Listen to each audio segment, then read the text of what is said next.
செங்கத்தில் தனியார் திருமண மண்டபத்தில் 14 தமிழக அரசு துறைகள் உங்களுடன் ஸ்டாலின் சிறப்பு முகாம் நடைபெற்றது.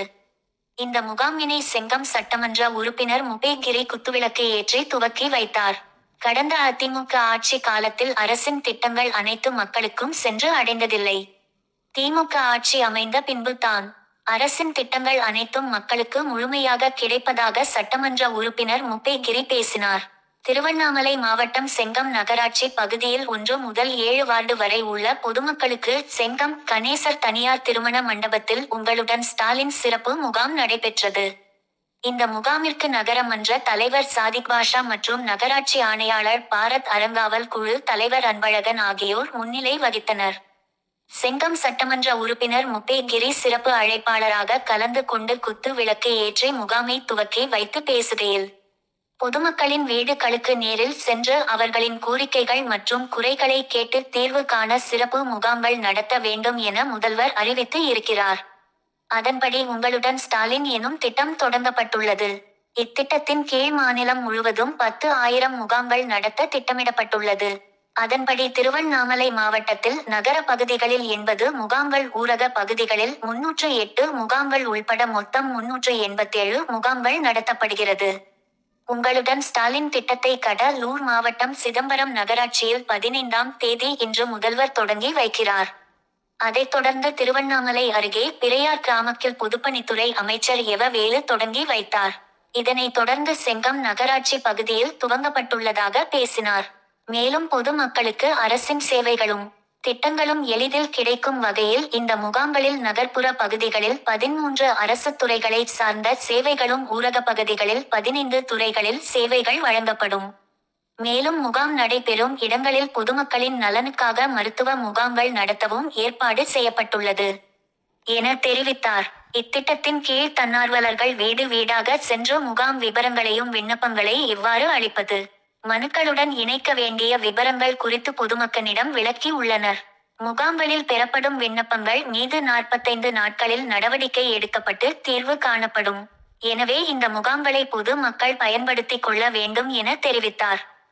கடந்த 10 ஆண்டுகால அதிமுக ஆட்சியில் அரசின் திட்டங்கள் முழுமையாக மக்களுக்கு சென்றடையாமல் இருந்தது. ஆனால் தமிழ்நாட்டில் திராவிட மாடல் அரசு நடத்தும் தமிழ்நாடு முதலமைச்சர் மு.க. ஸ்டாலின் தமிழ்நாட்டின் முதலமைச்சராக பொறுப்பேற்ற நாள் முதல் அரசு மூலம் அறிவிக்கப்படும் திட்டங்கள் அனைத்தும் அடித்தட்டு மக்கள் பயன்பெறும் வகையில் திட்டங்கள் அறிவித்து அனைத்து திட்டங்களும் அனைத்து தரப்பு மக்களுக்கும் கிடைக்கும் வகையில் செயல்படுத்தி வருவதாகவும், 4 ஆண்டுகளில் தமிழ்நாடு நாட்டின் முதன்மை மாநிலமாக செயல்படுவதாகவும் பேசினார்.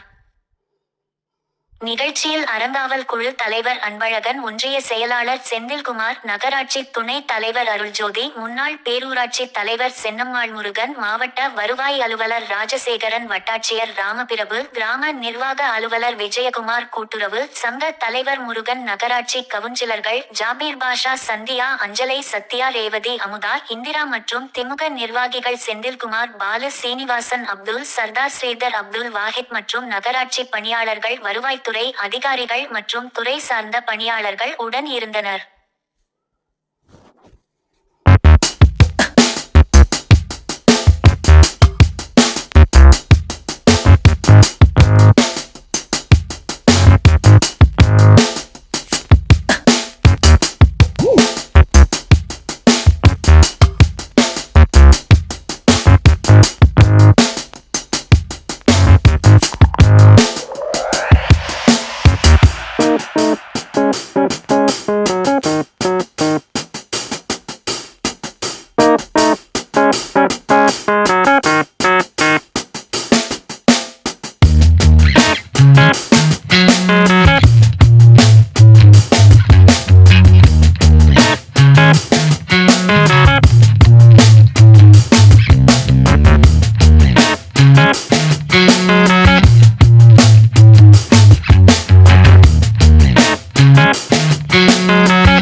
சங்கமம் சமூக வலைதள செய்திகளுக்காக உங்கள் கே. திருத்தணி. உங்க பகுதியில் நடைபெறும் அன்றாட நிகழ்வுகள் மற்றும் மாணவர்களின் கோரிக்கை, சமூகம் சார்ந்த பிரச்சனைகள், அன்றாட தேவைகளின் உள்ள குறைகளை எங்கள் சமூக வலைதள பக்கத்தில் செய்திகளாக வெளியிட தொடர்பு கொள்ளவும். 9943667665 மற்றும் 9944721236 என்ற நம்பரை தொடர்பு கொள்ளவும். நியூஸ் சங்கமம் சமூக வலைதளத்தில் உங்கள் கோரிக்கைகளை பதிவிடவும். நன்றி.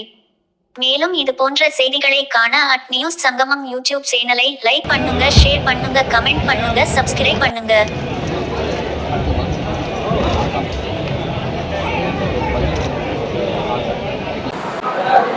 மாண்புமிகு முதலமைச்சர் அவர்கள் 2024 ஆண்டு சட்டமன்ற தேர்தலிலே திராவிட முன்னேற்ற கழகம் தேர்தல் அறிக்கையை சொன்ன வாக்குறுதிகளை 90% மேல் நாங்கள் நிறைவேற்றிருக்கிறோம். முதலிலே இருக்கின்ற அத்தனைகளும் புரிந்து கொள்ள வேண்டும். மாண்புமிகு முதலமைச்சர் அவர்கள் தேர்தல் அறிக்கையை சொன்ன போது எங்களோட திட்டங்கள்லாம் 2030 வரை 10ஆம் ஆண்டுக்கான வரைவு திட்டங்களாக தான் அறிவிக்கப்பட்டோம். எங்களுக்கு எதிராக இருப்பவர்களால் எங்கள் திட்டங்களை குறைத்து சொல்லலாம் அல்லது குறையாக சொல்லலாம். ஆனால் தமிழ்நாட்டிற்கும் ஒரு மாநில அரசு தமிழ்நாட்டை ஆண்டு கொண்டிருக்கிறது. இந்திய திருநாட்டை ஒன்றிய அரசு ஆண்டு கொண்டிருக்கிறார்கள். அரசாங்கம் இருக்கிறார்கள். என்னை விட கட்டப்பட்டவர்கள் இங்கே வந்திருக்கிறேன். இரண்டுக்கும் இருக்கின்ற வேறுபாட்டை புரிந்து கொள்ள வேண்டும். இந்திய மக்களாட்சி முறையில் ஜனநாயக முறையில் மக்களாட்சி இருக்கின்ற ஒரு உலகத்தில் தலை சிறந்த ஒரு நாடு இந்தியா. அதில் இந்தியா வேற்றுமை ஒற்றுமை காட்டுகிற நாடு. எண்ணற்ற வழிபாட்டு முறைகள், கலாச்சாரங்கள், பண்பாடுகள், உலகத்தில் கட்டமைக்கப்பட்ட சாதிய பாகுபாடு நிறைந்த ஒரு நாடு இந்தியா. அப்படிப்பட்ட இந்தியாவில் ஒவ்வொரு மாநிலத்தில் ஒவ்வொரு கட்சி தன் கொள்கையை பிரகடனம் செய்து நாங்கள் தேர்தலில் வெற்றி பெற்றால் இந்த கொள்கை அடிப்படையில் நாங்கள் மக்கள் திட்டங்களை தருவோம் என்று மக்களிடத்தில் சென்று மக்கள் மத்தியிலே அதை தொடர்பு செய்து மக்கள் பெரும்பான்மை மக்கள் ஏற்றுக்கொண்டு அமைக்கப்படுகின்ற அரசு இந்தியாவிலே ஆட்சி செய்ய முடியும். அது மாநிலத்துக்கும் பொருளும் இந்தியாவில் கொண்டிருக்கிற ஒன்றிய அரசுக்கும் பொருந்தும். அந்த பொருந்துகிற வகையில் மக்களுக்காக அரசு தேர்வு செய்யப்படுகிறது. மக்கள் வாக்களித்து அரசை உருவாக்குகிறார்கள். மக்கள் தேவையை அறிந்து ஒரு அரசு திட்டங்களையும் சட்டங்களையும் திருத்த வேண்டும். சட்டங்களை திருத்த வேண்டும், அல்லது புதிய சட்டங்களை கொண்டு வர வேண்டும், திட்டங்களை கொண்டு வர வேண்டும். அதை செயல்படுத்துகின்ற பொறுப்பு அரசு மக்களுக்கு நேரடியாக மனுக்களை பெற்று மனுக்கள் மீது உரிய நடவடிக்கைகளை மேற்கொள்கின்ற வாய்ப்பை அரசு உருவாக்கி தருகிறது. அதற்காக அவர்களை பணியமர்த்தப்பட்டிருக்கின்றோம். நான் சொல்ல சொன்னால், தமிழ்நாட்டில் மாநில ஆட்சி இருக்கிறது, இந்தியாவில் ஒரு அரசாங்கம் கொண்டிருக்கிறது. 2 ஆட்சி மக்களால் தேர்ந்தெடுக்கப்பட்ட அரசு.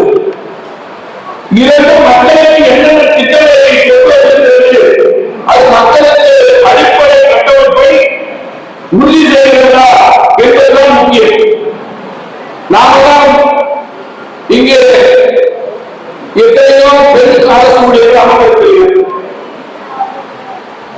தமிழ்நாட்டை தவிர்த்து வேறு சென்றாலும் வாய்ப்பில்லை. உங்களுக்கு வாய்ப்புனால் வட மாநிலங்களிலே எந்த அலுவலகத்திலாவது இருப்பார்கள், எல்லோருக்கும் இருக்குமாறு அரசு அலுவலகமாக திராவிட இயக்கத்தின் அடிப்படை கொள்கை இல்லை என்றால் நீங்கள் அடிப்படை